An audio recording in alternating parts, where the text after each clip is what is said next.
Chief Siddiqui made communication with Mr. Salahuddin, Principal Secretary, one of Prime Minister Sheikh Hasina, and she instigated, she provoked to make allotment to her mother, sister, and brother. How did she make these messages? How did she communicate? They were present there, and they heard. There were face-to-face meetings. Are you saying there were face-to-face meetings, or are you saying there were WhatsApp messages? No, we have not yet been. And when were these messages sent? Which months and years? But it has been heard.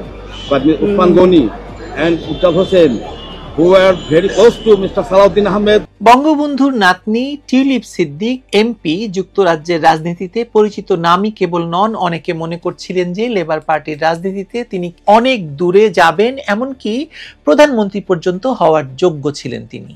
সেটি হলে তিনি হতে পারতেন প্রথম বাংলাদেশি বংশোদ্ভূত British প্রধানমন্ত্রী।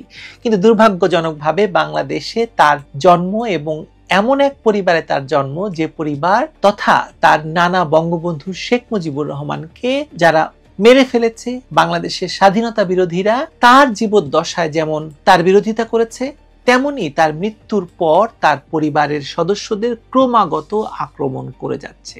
আর সে কারণেই তাকে বাংলাদেশের অবৈধ ইউনূস সরকারের অবৈধ আদালত এমন এক হাস্যকর দোষে 2 বছরের কারাদণ্ড দিয়েছে। এমন প্রভাব খাটিয়ে কাউকে সুবিধা পাইয়ে দেওয়ার শাস্তির বিধান থাকলে ডক্টর ইউনূস সবার আগে সেই শাস্তি পেতেন জুলাই সন্ত্রাস ঘটানোর জন্য প্রভাব বিস্তারের কারণে। কিন্তু ইউনূসের তো 7 খুন মাপ, আর বঙ্গবন্ধুর নাতনি হওয়ায় টিউলিপের অনুপস্থিতিতে বাংলাদেশের কোনো প্লট না নিয়েও তাকে 2 বছরের কারাদণ্ড দেওয়া হয়েছে। কি হতে পারে এই শাস্তির পরিণাম? যুক্তরাজ্যের ক্ষমতাসীন লেবার পার্টি বিষয়টি কিভাবে দেখছে? সবচাইতে বড় কথা, টিউলিপের বিরুদ্ধে এই রায়কে যেভাবে ব্রিটিশ গভর্নমেন্ট এবং ব্রিটিশ জনগণ দেখছে, তাতে অবৈধ ইউনূস সরকারের অবৈধ আদালত শেখ হাসিনাকে যে মৃত্যুদণ্ডের রায় দিয়েছে, সেটিও এখন বিরাট বড় প্রশ্নের মুখোমুখি হয়ে যাচ্ছে। চলুন বিষয়টি বিস্তারিত আপনাদের সঙ্গে আলোচনা করি।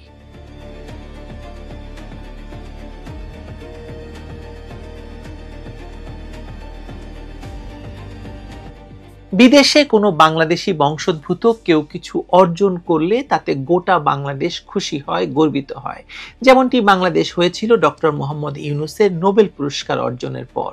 কিন্তু টিউলিপ সিদ্দিকের এমনই দুর্ভাগ্য যে যুক্তরাজ্যের মতো দেশে বাংলাদেশি বংশোদ্ভূত প্রথম একজন মন্ত্রীর পদ পেলেও তাকে সে পদে থাকতে দেয়নি দেশের অস্থির রাজনৈতিক বাস্তবতা, ক্ষমতা দখলের পর প্রতিষ্ঠিত নতুন কর্তৃপক্ষ আর তার ভেতরকার প্রবল প্রতিশোধের রাজনীতি। এখন সেই কর্তৃপক্ষের আদালত তার অনুপস্থিতিতেই টিউলিপের বিরুদ্ধে 2 বছরের কারাদণ্ড ঘোষণা করেছে।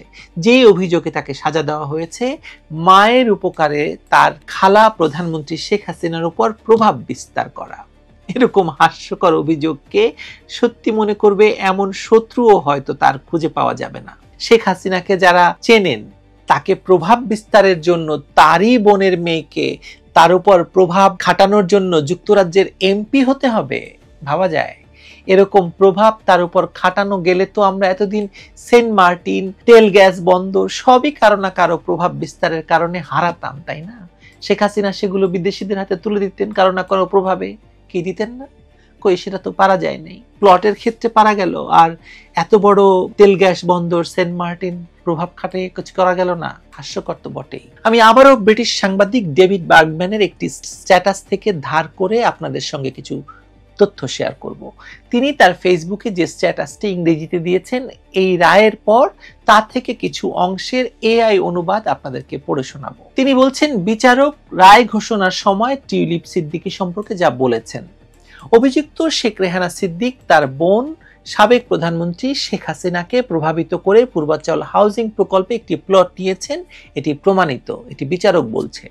অভিযুক্ত টিউলিপ রেজওয়ানা সিদ্দিক তার মা রেহানা সিদ্দিককে প্লট নিতে সহায়তা করার উদ্দেশ্যে সাবেক প্রধানমন্ত্রীর প্রধান সচিব 1 নম্বর অভিযুক্ত মোহাম্মদ সালাউদ্দিনের সঙ্গে মোবাইল এবং ইন্টারনেট অ্যাপের মাধ্যমে যোগাযোগ করেন এবং দলিলে সাক্ষী হিসেবে সই করেন, বিশেষ করে ডিডে, সেটা হচ্ছে PW20 এবং PW21 এর সাক্ষ্যে এটি নিশ্চিত হয়। পরবর্তীতে এক সংবাদ সম্মেলনে প্রসিকিউটররা আরো বলেন, টিউলিপ সিদ্দিক ব্রিটিশ পার্লামেন্টের সদস্য হিসেবে উচ্চ প্রভাবের অধিকারী হয়ে তার খালা শেখ হাসিনাকে প্রভাবিত করেন।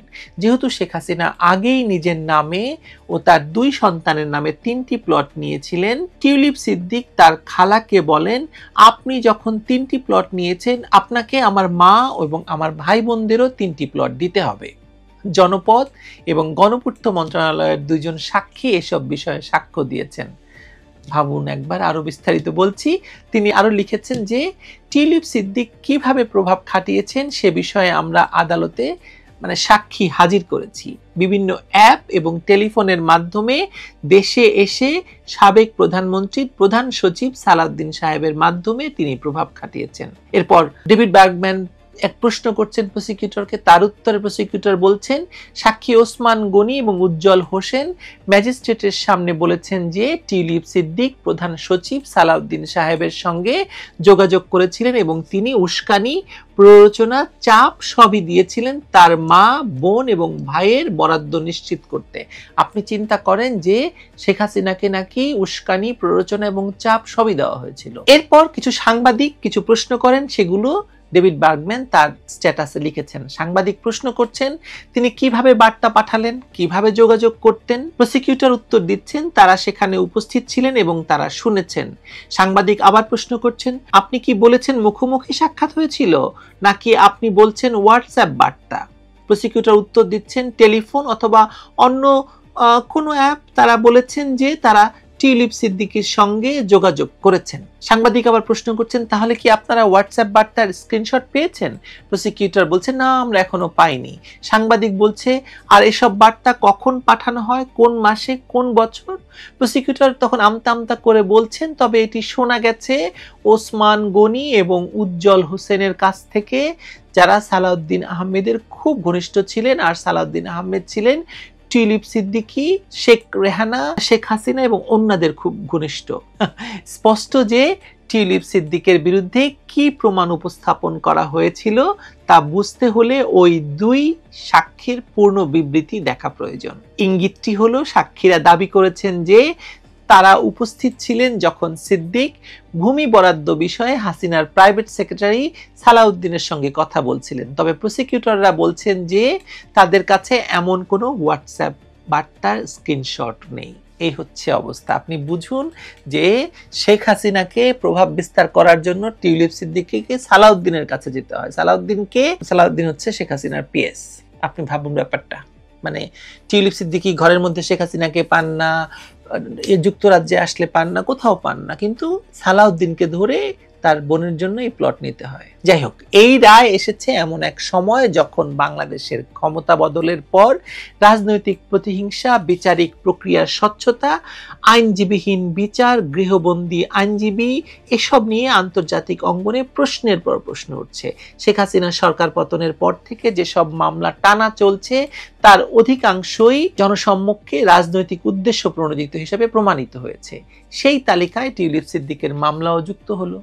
একজন ব্রিটিশ এমপি, তাও আবার লেবার সরকারের সাবেক মন্ত্রী, তার বিরুদ্ধে যে অপরাধের বর্ণনা দেওয়া হয়েছে তা এতটা দুর্বল, হাস্যকর আর ভয়ঙ্কর রকমের উদ্দেশ্য প্রণোদিত যে যুক্তরাজ্যের লেবার পার্টি সরাসরি বলেছে তারা এই রায়কে স্বীকৃতি দিচ্ছে না। আপনার কি মনে হয়, টিউলিপ সিদ্দিকের বিরুদ্ধে অবৈধ ইউনূস সরকারের অবৈধ আদালতের এই রায়কে যুক্তরাজ্য কিভাবে দেখবে, যখন তার দল লেবার পার্টি যুক্তরাজ্যের ক্ষমতাসীন সরকার? বাংলাদেশ যুক্তরাজ্য সম্পর্ক সাধারণত স্থির এবং স্থিতিশীল হলেও এই মুহূর্তে তা নিঃসন্দেহে একটি টানাপোড়েনের ভেতর গিয়ে পড়বে এই রায়ের কারণে। যুক্তরাজ্যের আইন প্রক্রিয়ায় যে স্বচ্ছতার ধারণা গভীরভাবে প্রথিত, সেই জায়গা থেকে দেখলে এই রায় একেবারেই অগ্রহণযোগ্য।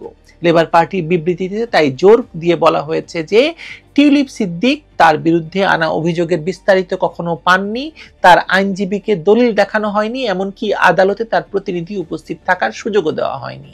লেবারের ভাষা, এটি এমন একটি প্রক্রিয়া যেখানে অভিযুক্ত ন্যূনতম প্রতিরক্ষা অধিকারও পাননি। এখানে যে বিষয়টি সবচেয়ে দৃশ্যমান তা হলো একটি রাজনৈতিক পরিবারকে লক্ষ্য করে সাজানো পুরনো বিচার প্রক্রিয়াকে আবার তাজা করে তোলা। শেখ হাসিনার বিরুদ্ধে দুর্নীতি, মানবতা বিরোধী অপরাধ থেকে শুরু করে হেন কোনো মামলা নেই যা হয়নি, হাজার খানেক হবে মামলা, সবকিছু একই গতিতে একই প্যাটার্নে এগোচ্ছে। এগুলোর কোনো মামলায় অভিযুক্তের পক্ষে আইনজীবী দাঁড়ানোর সুযোগ নেই, কারণ তাদের পলাতক দেখানো হয়েছে। বিচারক বলছেন মৃত্যুদণ্ডের ধারার অভিযোগ না থাকলে রাষ্ট্রপক্ষ কোনো আইনজীবী দেয় না, অর্থাৎ একজন অভিযুক্ত পৃথিবীর যেখানেই থাকুন নিজের আইনজীবী খুঁজে পাঠিয়ে বিচার লড়তে চাইলে তাকে তাও করতে দেওয়া হবে না। এখানেই টিউলিপ সিদ্দিকের মামলাটি রাজনৈতিক গুরুত্বপূর্ণ। তিনি শুধু শেখ রেহানার মেয়ে নন, তিনি যুক্তরাজ্যের রাজনৈতিক বাস্তবতার ভেতর দিয়ে উঠে আসা এক আন্তর্জাতিক ব্যক্তিত্ব। যুক্তরাজ্যের হাউস অব কমন্সের হুইপ হিসেবে দায়িত্ব পালন করে আসছেন। লেবার পার্টির অত্যন্ত গুরুত্বপূর্ণ ইনার সার্কেলের অংশ তিনি। তার অবস্থানকে লক্ষ্য করে বাংলাদেশে গঠিত এই আদালতের রায় স্পষ্টতই দুই দেশের মধ্যকার সম্পর্কের উপর দীর্ঘমেয়াদী চাপ তৈরি করবে।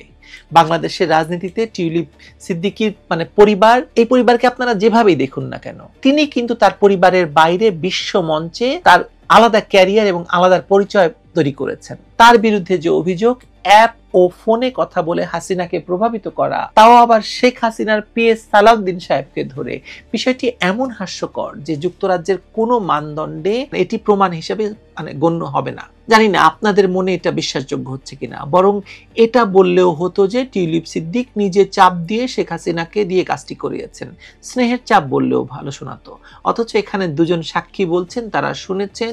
আচ্ছা, এটাও আমাদের বিশ্বাস করতে হবে যে সালাউদ্দিন সাহেবকে টিউলিপ ফোন করেছেন আর সাক্ষীদেরকে সাক্ষী রেখে, সালাউদ্দিন সাহেবকে তাদেরকে উপস্থিত রেখে আবার সেটা প্রধানমন্ত্রীকে জানিয়েছেন যে রূপন্তী আর প্রধানমন্ত্রীর বোন শেখ রেহানাকে যেন প্লট দিতেই হবে, না দিলে তার খবর আছে। হাসবো না কাঁদবো বলুন তো?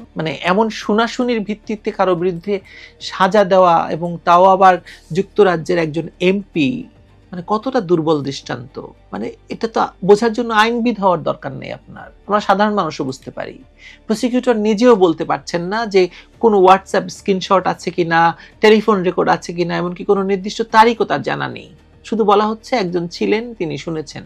একজন প্রভাবশালী এমপি হিসেবে টিউলিপের প্রভাব খাটানোর প্রয়োজনই বা কি বলুন তো? তিনি নিজেও বলেছেন এটা পুরো প্রহসন ছাড়া আর কিছু নয়। একজন আন্তর্জাতিক পর্যায়ের সংসদ সদস্য আসলে অ্যাপ খুলে দূরে বসে কোনো সরকারি সচিবকে ফোন করে কেন প্লট বরাদ্দর আবেদন করবেন? সেই প্রশ্নের তো কোনো যুক্তিসঙ্গত ব্যাখ্যা এই সরকারের কাছে নেই। সবচেয়ে গুরুত্বপূর্ণ হচ্ছে মামলার যেসব দলিলের ভিত্তিতে রায় হয়েছে সেগুলোর কোনোটি তাকে দেখানো হয়নি। যুক্তরাজ্যের 5 জন শীর্ষস্থানীয় আইনজীবী বাংলাদেশের রাষ্ট্রদূতকে চিঠি লিখে এটিকে ন্যূনতম ন্যায় বিচারের অধিকারহীন বিচার হিসেবে উল্লেখ করেছেন। তার মধ্যে একজন আইনমন্ত্রীও আছেন যুক্তরাজ্যের। এই প্রেক্ষাপটটিতেই বিষয়টি শুধুমাত্র আইনি নয়, আরো বড় রাজনৈতিক সংকটের বিষয় হিসেবে মানুষ দেখছে। বাংলাদেশের বর্তমান ক্ষমতাসীনরা শেখ হাসিনার পরিবারকে সম্পূর্ণ রাজনৈতিকভাবে অকার্যকর করে ফেলতে চায়, এবং সেই প্রক্রিয়ায় টিউলিপকে টেনে আনা হয়েছে, এটা বাস্তবতা। টিউলিপ নিজে বাংলাদেশের সক্রিয় রাজনীতিতে নেই, কখনো ছিলেন না। তিনি কখনো বাংলাদেশের আভ্যন্তরীণ ক্ষমতা কেন্দ্রের অংশও ছিলেন না।